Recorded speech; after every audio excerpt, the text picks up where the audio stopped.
이에 그들의 눈이 밝아져 자기들이 벗은 줄을 알고 무화과 나무 잎을 엮어 치마로 삼았더라.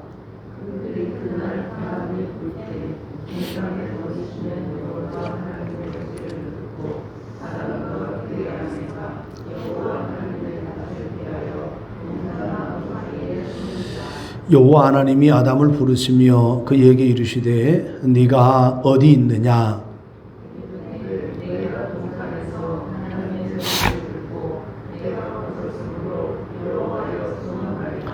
이르시되 누가 너의 벗었음을 내게 알렸느냐?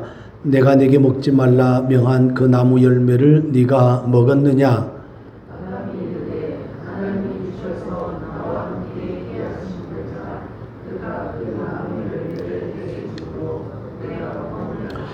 여호와 하나님이 여자에게 이르시되 네가 어찌하여 이렇게 하였느냐? 여자가 이르되 뱀이 나를 꿰므로 내가 먹었나이다. 아멘. 금단의 열매를 따먹은 결과는 어떠한 결과인가? 그 결과는 에덴 동산에 많은 부정적인 변화를 가져오게 되어집니다. 하나님과 사람과의 관계가 매우 심각하게 변화가 되고요. 그리고 사람과 사람과의 관계, 그리고 사람과 피조물과의 관계 역시 매우 심각한 그런 결과를 초래한 그러한 부분이 이제 7절 이하 24절까지 나오게 되는 말씀입니다. 하나님은 분명하게 죄에 대해서 심판을 하는 그런 하나님이세요. 그러나 한편으로는 그 심판 중에서도 하나님의 긍휼하심의 그 하나님의 성품이 드러나는 것을 보게 되어집니다. 어찌 보면 이 하나님의 모습은 성경 전체에서 드러나는 모습하고 연결되어져 있다 이렇게 보면 됩니다. 우리가 에레미야서를 보게 되었지만 심판과 회복을 함께 말씀하시잖아요. 그렇죠? 그런 것처럼 창세기 3장에서 죄로 말미암은 결과 속에서 하나님께서 벌을 내리시지만 하지만 한편으로는 하나님의 그 긍휼하심 성품 때문에 또 그 심판 이후에 인간에게 어떠한 기회를 제공하고 있는 그 모습도 함께 나타나게 되어진다라고 하는 그런 말씀입니다. 그런 측면에서 그 심판 이야기를 통해서 하나님이 주시는 음성을 들어야 되는 거고, 그 다음에 하나님의 또 긍휼하심의 성품을 통하여서 하나님의 은혜 내지는 하나님의 선하심을 경험하는 그런 말씀이 되어진다. 이렇게 보면 될 것입니다. 질문 좀 하나 할게요. 아담과 하와가 선악을 알게 하는 나무의 실과를 따먹었어요. 그러면 이 두 사람 머릿속에는 어떤 생각이 지나갔을까? 말씀에서 찾아보면 뱀이 여자를 유혹했을 때 어떤 메시지를 던지죠? 5절 말씀에 보면 너희가 그것을 먹는 날에는 너희 눈이 밝아져 누구같이 되어? 하나님과 같이 되어. 이렇게 되는 거죠. 그러면 상식적으로 생각을 했을 때 아담과 하와가 그 선악을 알게 하는 나무의 실과를 따먹고 눈이 밝아져서 누구처럼 될 줄로 기대를 했겠어요. 당연히 하나님처럼 될 줄로 그렇게 기대를 했을 거란 말이에요. 그리고 이제 6절의 말씀에 보게 되면 여자가 그 나무를 본즉 먹음직도 하고 보암직도 하고 또 지혜롭게 할 만큼 탐스럽기도 하고, 그러니까 영리하게 될 만큼 지혜롭게 할 만큼 탐스럽기도 했다. 이건 누구 생각이에요? 여자 생각이잖아요. 그러니까 자기 생각이 스스로 그렇게 생각을 했으니 그 나무의 열매를 따먹은 이후에 자기들에게 뭐가 생길 줄 알았을까요? 기대를 했을까요? 당연히 지혜. 그죠? 자기들에게 지혜가 생길 줄로 당연히 기대를 했을 거예요. 참 지혜자는 사실 하나님 외에는 없는 거잖아요. 그러니까 이것을 그냥 하나로 통일하면 하나님처럼 될까라고 하는 그런 기대를 했을 거란 말입니다. 그런데 유감스럽게도 그런 일은 일어나지 않았어요. 7절 8절에 보게 되어지면 그 나무의 열매를 따먹은 직후에 바로 결과가 딱 드러나게 되어지는데 볼까요? 크게는 두 가지예요. 7절에 보면 이에 그들의 눈이 어떻게 되었다? 밝아졌다 그랬어요. 밝아지는 것까지는 맞아요. 그런데 하나님처럼 된 것이 아니고 자기들이 벗은 줄을 알고 벗은 줄을 알았다. 그동안에는 어떻게 살았어요? 벌거벗고 살았잖아요. 벌거벗고 살아도 아무런 의식이 없었어요. 벌거벗었으나 입었으나 입은 것 자체, 입는 것 자체가 상식이 없었으니까 벌거벗은 것이 뭐예요? 창피한 줄 아는 거죠. 수치심. 그래서 그러한 부분이 드러나게 되어진 거죠. 선악을 알게 하는 나무의 열매를 따먹고 난 직후에 바로 자기들이 벗은 줄을 알고 무화과 나뭇잎을 꺾어가지고 엮어서 치마를 만들어 입었다라고 하는 거예요. 이것이 이제 첫 번째 즉각적인 결과가 되어지는 겁니다. 부끄러움을 느꼈다. 벌거벗어서 서로가 무엇을 느꼈어요? 부끄러움을 느꼈다. 그러니까 수치심을 느꼈다라고 하는 이야기입니다. 그러니까 죄로 말미암은 증상 중에 그 첫 번째는 뭐예요? 수치심이에요. 부끄러움인 거예요. 우리가 대인 관계든 가정에서 부부 관계든 사람과 사람 사이에서 죄를 지었어요. 그러면 당연히 뭘 느껴야 되는 거예요? 부끄러움을 느껴야 되는 거예요. 수치심을 사실은 느껴야 되는 거예요. 그것이 죄 지은 인간이 갖는 솔직함이라고요. 어떻습니까? 요즘뿐만이 아니죠. 수치심을 모르고 살아가는 사람들이 너무나 많아요. 부끄러움을 모르고 살아가는 사람이 너무 많아요. 우리는 누구나 할 것 없이 다 죄인이란 말입니다. 죄인이 자기 부끄러움을 알면은 그 사람은 희망이 있는 거예요. 죄인이 사람 앞에서 수치심을 느낀다고 한다면 그 사람은 그래도 희망이 있는 사람이 되어지는 거예요. 죄를 지었다라고 했을 때 부정적인 결과가 부끄러움이고 수치심이었어요. 그럼에도 불구하고 오늘날 우리가 이 말씀을 적용을 했을 때 죄를 지으면 뭘 느껴야 된다? 부끄러움을 느껴야 되고 수치심을 느껴야 되는 거다라고 하는 거예요. 자, 요거 하나 생각을 해야 되고 다른 한편으로는 뭐냐면 수치심을 느꼈다라고 하는 것, 부끄러움을 느낀다라고 하는 것은 그 사람과 사람과의 관계에서 어때요? 본문의 말씀으로는 아담하고 그 아내 관계 가운데 수치심이 없는, 부끄러움이 없는 상태가 정상적인 관계잖아요.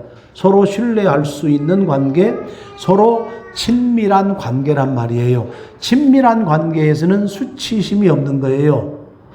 친밀한 관계에서는 부끄러움이 없는 거예요. 그러니까 친밀한 관계에서 수치심을 느낀다. 그러면 뭐가 있는 거예요? 거기에 뭐가 개입이 되는 거예요? 죄라고 하는 게 개입이 되어지는 거란 말이에요. 그러니까 이 이야기는 뭐냐면 수치심을 느꼈다, 부끄러움을 느꼈다라고 하는 이야기는 이미 두 사람과의 관계가 어그러졌다.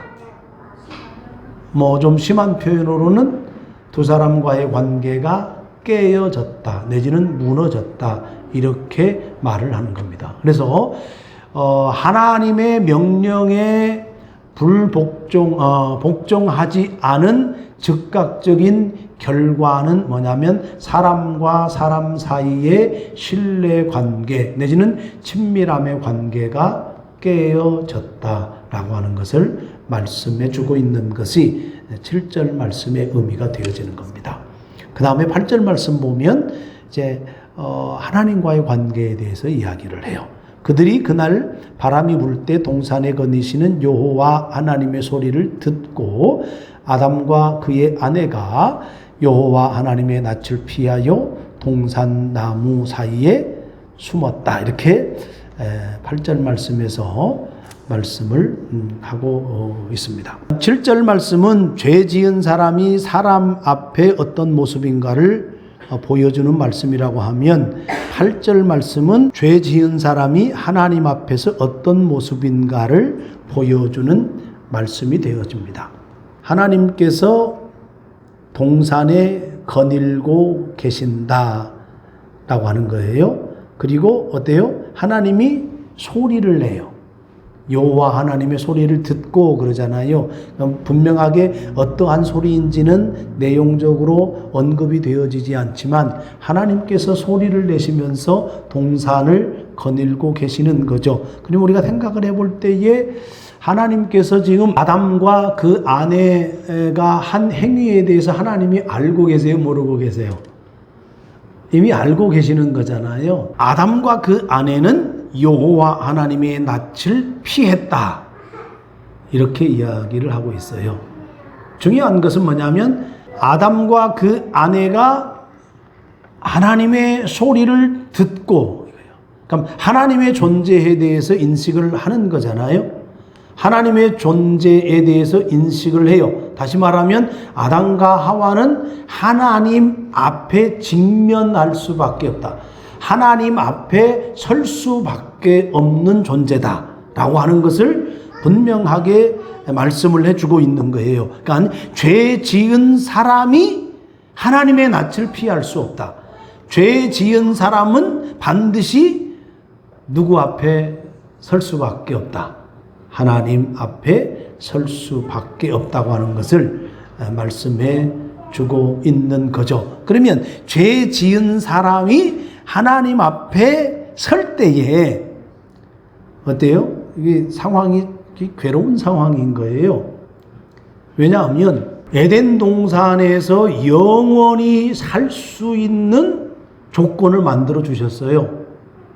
단지 선악을 알게 하는 나무의 실과를 먹지 말라, 이것만 어기지 않으면 되는 거예요. 그러면 생명나무 열매를 먹으면서 영원히 살 수 있는 거예요. 그러면 이 아담과 그 아내 입장에서는 더 바랄 게 있어요, 없어요? 사실 더 바랄 수 없는 거예요. 더 바랄 것도 없어요. 그런데 어때요? 유일하게 딱 그거 한 가지, 그거 순종하지 못해가지고 지금 어때요?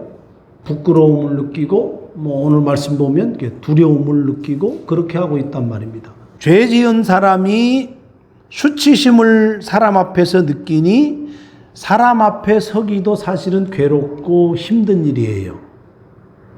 근데 죄 지은 사람이 하나님께서 말씀하실 때, 야, 그것을 먹는 날에는 너가 반드시 죽어, 이렇게 분명히 말씀하셨기 때문에 이 말씀을 기억을 하고 있을 거란 말입니다. 그러면 무슨 낯으로 하나님을 배울 것인가? 여러분, 저는 이제 이 말씀을 보면서 누가 생각이 났냐면 누가복음 15장에 우리 탕자 이야기라고 하잖아요. 둘째 아들, 아버지의 둘째 아들. 그래서 재산 자기에게 이제 재산 상속분이죠. 아버지가 돌아가시지도 않았는데 아버지 재산에 자기에게 그 상속분의 재산을 미리 계산해 가지고 다른 나라로 떠나는 거잖아요. 그리고 허랑방탕한 생활을 해요. 그리고 아버지에게 돌아오면서 무슨 말을 하는 줄 알아요?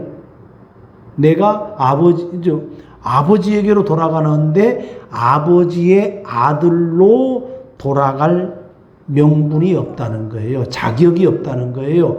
그래서 종의 품꾼의 하나로 내가 돌아간다, 그렇게 이야기를 해요. 그 말은 뭐예요? 아버지 앞에 설 면목이 없는 거예요. 그렇죠? 그것이 죄 지은 사람의 마땅한 바죠. 죄 지은 아들, 아버지를 배반하고 아버지의 명예를 훼손한 그 아들이 집으로 아버지 곁으로 돌아오면서 내가 도무지 아버지의 아들이라고 감당을 할 수가 없습니다. 나를 품꾼의 하나로 받아주세요. 그렇게 이야기를 하는 거거든요. 아버지 앞에 서는 것이 사실 괴로운 거예요. 그런데 살 수 있는 길이 아버지께로 돌아가는 길밖에 없다고 생각을 하는 거예요. 아들로 돌아가자니 이거 괴로운 거죠. 도저히 자기가 생각해도 있을 수 없는 일인 거죠. 그러니까 종으로 돌아가겠다. 그렇게 이야기를 하는 거거든요. 그러니까 아담이 역시 그런 상황이다라고 하는 이야기예요. 스스로 하나님이 되겠다고 시도를 했잖아요. 하나님처럼 되겠다고. 그러면 스스로 내가 하나님이야, 하나님이 될 거야 라고 시도를 했다는 이야기는 누구를 반영한 거예요? 하나님을 배반하고 하나님을 반영한 거잖아요. 이게 그렇다고 하면 왕의 찬탈을 시도한 거란 말이에요. 그런 입장에서 어떻게 하나님을 볼 낯이 있겠어요? 없는 거지. 그래서 그가 갖는 것은 뭐예요? 하나님 앞에서 피하여 숨었다는 이야기는 하나님이 어떻다는 이야기예요? 두렵다는 이야기예요. 그래서 죄책감에 의해서, 죄책에 의해서 아담과 하와는 뭐예요? 두려움에 쌓일 수밖에 없는 것. 그래서 하나님을 피하여 숨는 것이다 라고 하는 겁니다. 하나님의 명령을 어겼기에 그들이 생각할 수 있는 것은 사실은 오직 죽음밖에는 없었을 거예요. 하나님 없이 스스로 하나님이 되어서 살겠다라고 생각을 했지만 막상 자기들의 기대는 무너져 버리고 그런 무너진 상황에 직면해 보니 결국 하나님 앞에 설 어떤 명분도 없거니와 두려움만 밀려드는 것이다 라고 하는 거예요. 그래서 숨을 수밖에 없는 거죠. 자, 그러면 숨는다라고 하는 의미, 아까 수치심의 의미는 사람과 사람과의 관계, 신뢰관계, 친밀한 관계가 무너진 것이다라고 이야기를 했어요. 마찬가지로 하나님 앞에서 두려워서 숨는 것은 결국은 누구와의 관계가 깨진 거예요. 하나님과의 친밀한 관계, 신뢰의 관계가 깨진 것을 보여주는 모습이 바로 피하여 숨는 것이었다라고 하는 말씀이 되어지는 거죠. 이것이 죄인의 모습입니다. 죄인임을 깨닫는 사람이라고 한다면 아까도 말씀드렸지만 사람 앞에서 부끄러움을 느끼는 것이 자연스러운 거고요. 또 하나님 앞에서 두려움을 갖는 것이 자연스러운 거예요. 이 죄에 대한 깨달음이 있어야 되는 거죠. 이 죄에 대한 깨달음이 결국은 무엇을 가져다 주냐면 내적인 우리 내면의 변화를 가져다 주는 거예요. 그러니까 예수님께서 이 땅에 오셔서 계속해서 우리에게 던지는 메시지는 뭐냐면 너 죄인인 것을 깨달아라 그거거든요. 너 하나님을 배반하고 하나님의 아들이 온 것을 너 망각하고 너 생각지도 못하는 거 그것 자체가 죄야. 이런 거거든요. 그러니까 죄인임을 느끼고 깨닫는 것에서부터 사실은 우리의 내적인 변화, 존재의 변화가 시작이 된다라고 하는 그런 말씀이 되어지는 겁니다. 부정적인 의미로서 결과가 사실은 우리 죄인인 인간에게는 너무나도 극히 자연스러운 것이고 그 자연스러운 것을 우리가 솔직하게 뭐 할 때 고백하고 인정할 때 사실은 내적인 변화의 가능성이 주어진다라고 하는 사실을 기억해야 된다라고 하는 말씀입니다. 하나님의 명령에 불복종했으니 아담과 그 아내에게 기다려지는 것은 사실은 뭐밖에 없는 거예요? 말씀 약속도 하나님께서 약속하신 대로 죽음밖에 없는 거예요. 죽어야 되는 거죠. 그런데 아담이 몇 살 산 줄 아세요? 아담이 몇 살을 사냐면 930살을 살아요. 죽었어요? 안 죽었어요? 죽었기는 930살에 죽었죠.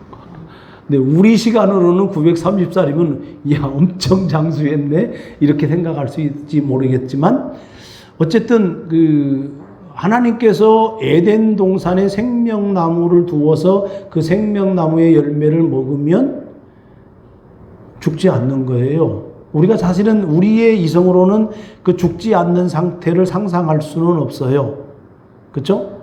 근데 분명히 죽음이라고 하는 한계를 설정을 한 것은 맞아요. 930살에 죽었으니까 영원히 살지 않고 930살에 죽게 했으니까 어쨌든 죽긴 죽었어요.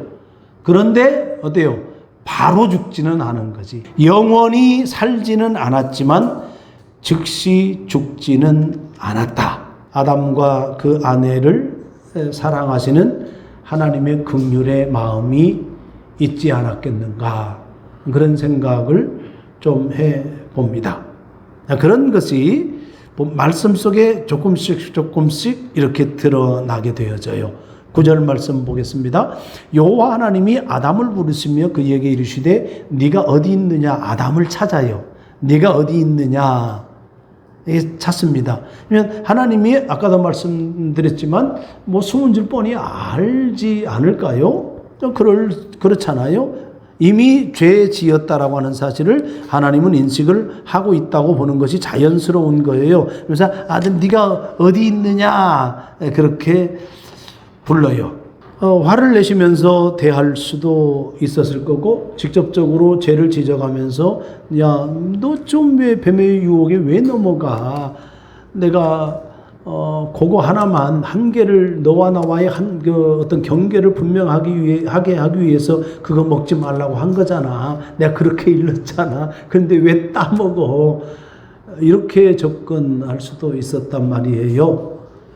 네, 그렇게 하지 아니하고 너 어디 있어? 라고 부르시는 거거든요.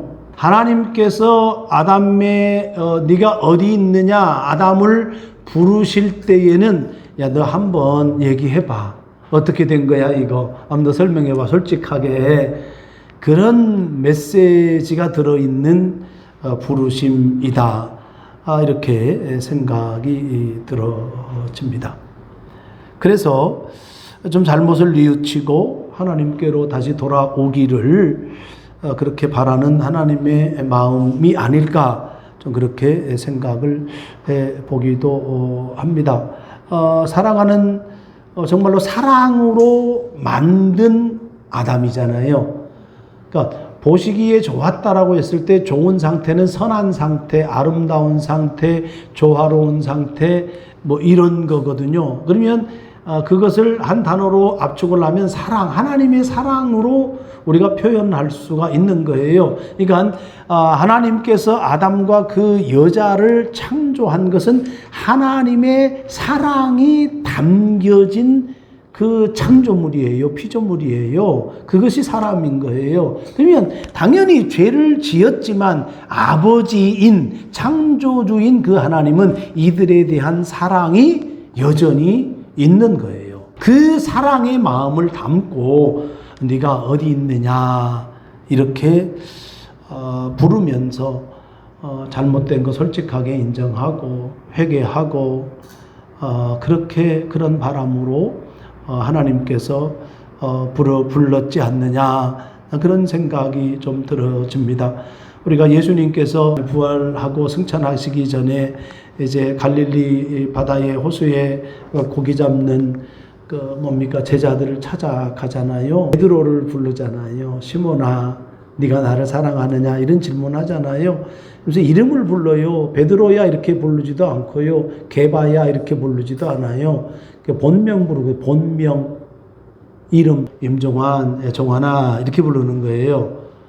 그러면 거기에는 예수님의 특별한 마음이 담겨져 있는 거예요. 그 이름을 부르는 것에는 그러잖아요. 그것은 예수님과 베드로와의 관계, 내가 너를 처음 불렀을 때 그 모습, 그리고 3년 반 정도를 함께 이렇게 하면서 가르치고 전도자로 파송을 해가지고 능력을 행하게 하고 등등 이러한 것들, 또 배반하는 장면, 대제사장의 뜰에서 불 쬐고 있는 모습 속에서 자기를 부인하는 이야기, 이러한 온갖들이 다 지나가게 하는 부르심. 시몬아, 네가 나를 사랑하느냐, 이거거든요. 그것은 뭐냐면 애 제자를 그렇게 아끼고 다시 찾는 예수님의 마음, 그 마음이거든요. 그 마음으로 아담을 부르고 있고 하나님은 그 마음으로 여전히 우리를 부르고 있는 거예요. 그렇게 불렀으면 솔직하면 얼마나 좋겠어요. 근데 10절 보면 이렇게 대답을 합니다. 이르되 내가 동산에서 하나님의 소리를 듣고 내가 벗었으므로 두려워하여 숨었나이다. 이렇게 대답을 해요. 이게 사실이에요? 거짓이에요? 사실이거든요. 벗었어요. 두려워요. 맞는 이야기잖아요. 죄책감에 의해서 이렇게 대답을 하는 거란 말입니다. 그런데 빠진 것이 있잖아요. 죄의 행동이 빠졌죠. 본질은 뭐냐면 하나님의 명령을 어기고 스스로 하나님이 되려고 한 행위인데, 그 하나님을 배반하고 스스로 하나님이 되려고 한 행위는 교묘하게 피해가요. 요게 인간의 죄성의 본질이란 말이에요. 우리가 죄를 짓고요, 죄의 본질은 교묘하게 피해 가요. 그런 모습이 우리의 모습이다라고 하는 것을 좀 생각해 볼 필요가 있다라고 하는 겁니다. 그럼에도 불구하고 벗은 것에 대한 두려움에 대한 것으로서 아담이 하나님 앞에서 범죄했다라고 하는 사실을 드러내는 것은 충분하다라고 하는 사실인 거고요.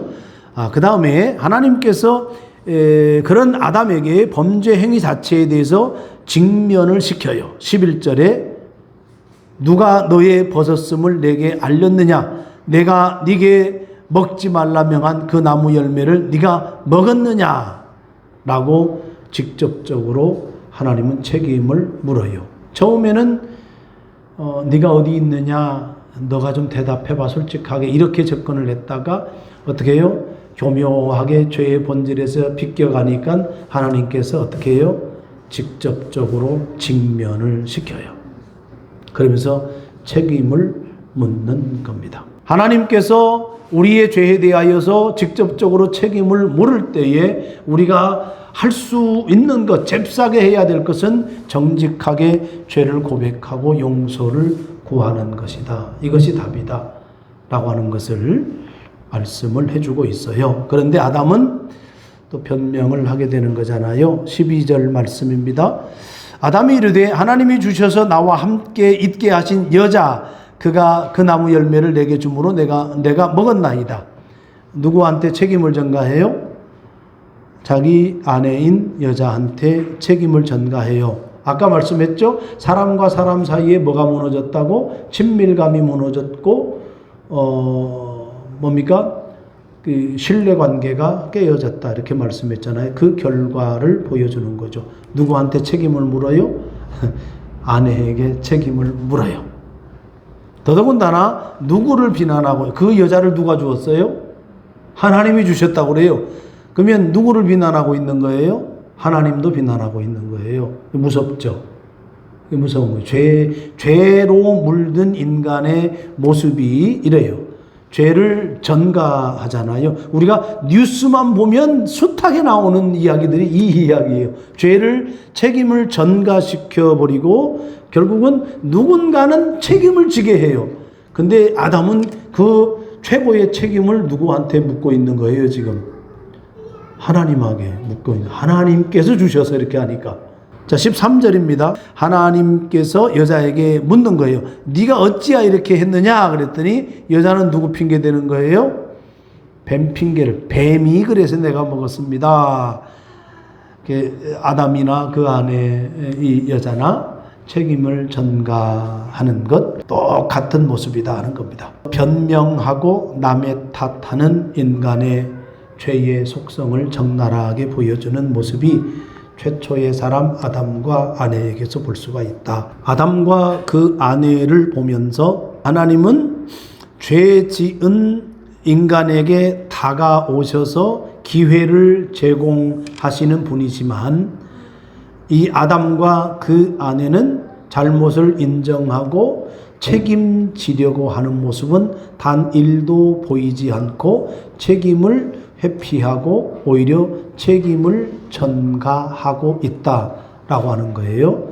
그러면서 생각하기를 참 회개하는 것이 이토록 어려운 것이구나. 하나님의 은혜가 있어야 하는 거구나. 하나님이 보시기에 좋은 상태로의 회복, 즉 구원으로의 회복을 위해서는 그것은 하나님의 은혜가 필요한 거구나.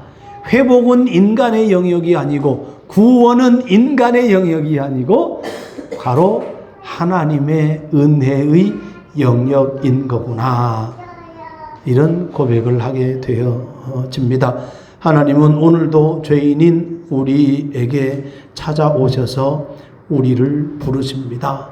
그 긍휼하신 하나님의 은혜가 오늘도 우리에게 다가오십니다. 그 다가올 때 우리가 솔직하게 인정하고 또 책임지고 그리고 말씀으로 돌아가고 그리고 하나님께로 돌아가는 그러한 회개가 있어지기를 주의 이름으로 간절히 축복해 드립니다.